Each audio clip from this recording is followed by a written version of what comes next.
everyone and welcome. I'm Oriel Morrison-Higgins and I'm joined today by Dave Selfe, the CEO of TG Metals. Dave, it's good to see you again. How are you?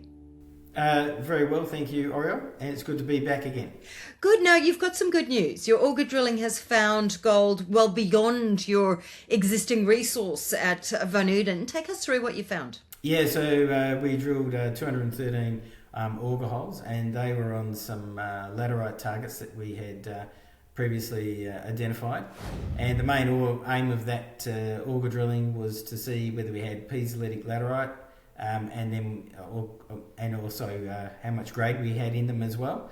A lot of the holes didn't reach to their planned depth of 5 metres because it's only auger drilling, so it finds it a bit tough getting through some superficial laterite. But we got some really good results out of it, and up to just over a gram per tonne out of the auger holes. So that's all pointing to some great targets for follow-up drilling, where we can drill that out to a resource.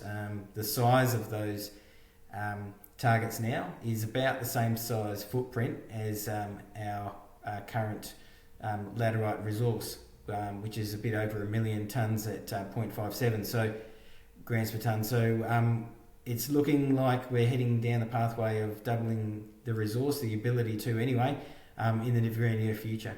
So your gold recoveries from your test work are above 90%. For investors, Dave, can you explain why that number is so significant? Yeah, so normally in a heap leach situation, because it's not as robust as a CIL plant, so you're not doing any, you're not crushing finely, you're not grinding fine. You generally get in heap leach lower gold recoveries. But what we're seeing, especially in the laterite, is that we're seeing recoveries over 90%. And a lot of that has to do with how the laterite is actually physically presenting itself. So it's presenting as piezolites, which allows a great percolation through the heap of the heap leach, and allows every part of it to get contacted by the cyanide, and that allows for the high gold recoveries. And we're pretty confident that will be translated into the commercial phase as well as the lab phase, just because of the nature of the laterite being such great heap leaching material. Well, in fact, your heap leaching scoping study is actually due in the next 2 to 4 weeks. Are you on track? Yeah, we are. We're just getting the work streams together now, and in the next couple of weeks, then we should be able to have each one of those streams finalised. Getting the capital numbers in now, and then reviewing those. The operating numbers as well are under review. We've got some of those in, and all the test work is probably around 80% complete now. We've decommissioned one of the columns, and that's currently getting flushed now to remove cyanide and the remaining gold out of it as well.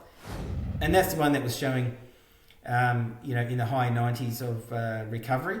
So once we've got the residues assayed for that, and also the remaining gold out, then we should be able to get a final number for that as well. But in addition to that, those residues are then going to be geotechnically assessed to see the stability of the heaps. So then that gives us a pathway to heap design, a final heap design.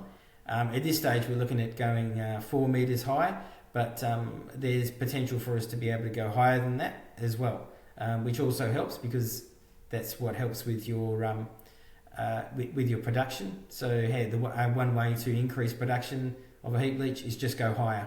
So rather than going at 4 metre height, go to a 6 or an 8, and you can potentially double your production rate as well. We also have been doing a lot of work on our production schedules. The initial 2-year schedule is looking like coming out around 486,000 tonnes at about 0.7 grams per tonne, which is a step higher than the 0.57 grams per tonne of the overall laterite resource. So that should give us an early revenue boost as well in the first 2 years. And so our work streams are all coming together, and we should be able to get our heap leach study out in the next 2 to 4 weeks.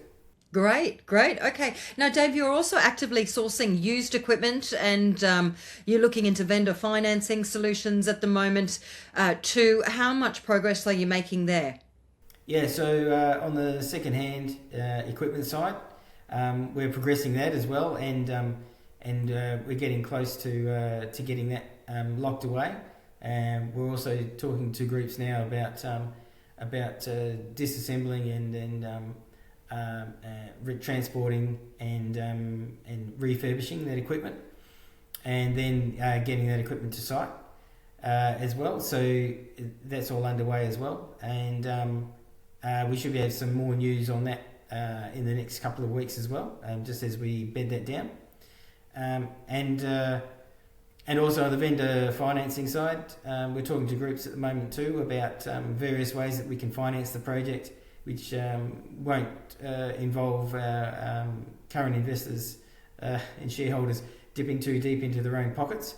So even though it is a cheap startup in terms of capital and operating cost as well, we're still at a fairly modest market cap ourselves at around $22-23 million. So our ability to raise on market is somewhat crimped, so we do need to explore these other financing opportunities, and there's certainly a lot more interest in doing that from third parties than there was even just 12 months ago. It certainly is interesting. Looks like you've got a lot going on, and we're going to be chatting to you again then in the next few weeks, I'd say, Dave. Yes, you will. We've got a lot that's going to be coming out. Of course, the results of the study as well into Van Uden heap leach, and some other exciting news too that we should have coming out on our other Lake Johnston Lithium Project as well. So we're advancing that as well, and towards a potential DSO project. So we're doing a fair bit of work on that in the background as well.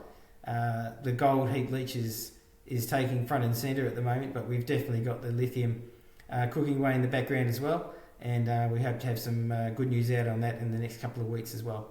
Fantastic. Well, we're looking forward to talking to you again very soon, Dave. Thanks so much for your time today. Thank you very much, Oriel, for having me.